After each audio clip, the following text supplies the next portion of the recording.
has anybody heard of Angry Birds?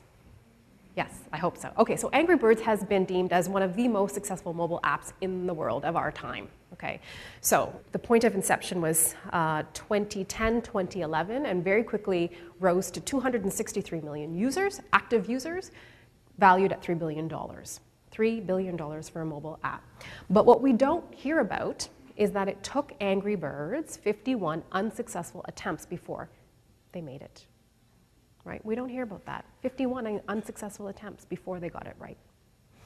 The second one is around the infamous Mr. Bill Gates. When you talk to Bill, he talks about this product called, before Microsoft was a big success, something called Terrafodata, which is this geo-mapping application that they tried to create, but it was a massive flop. But when you speak to him, he said that they needed to go through that in order to create Microsoft's first product.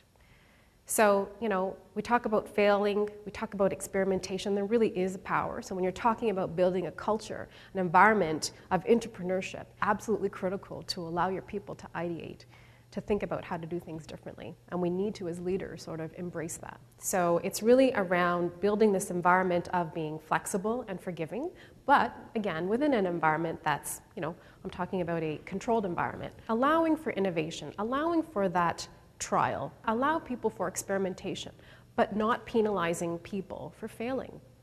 What's most important there is incorporating a fail fast, recover fast model. So try. If it doesn't work, extract the learning and then move on. And that is where learning and opportunity happens. When I started doing my PhD, I was failing miserably for the first year, like D, F, and I was mortified. Half of my class doesn't exist anymore because they couldn't take the feedback. But it was so uncomfortable for me. I wasn't used to, I wasn't writing the way I needed to write. I was new to a process. Devastated, your ego's bruised, all that stuff. But it's really around having this honest conversation with yourself on how to change. And it's really pushing through. It's pushing through at your most difficult time in life. That is when you break through. We need to start to embrace that uncomfort, because when you're uncomfortable, that's really when you're recognizing that there is an element of growth and there is an element of learning and there is something that you need to embrace in order to move forward.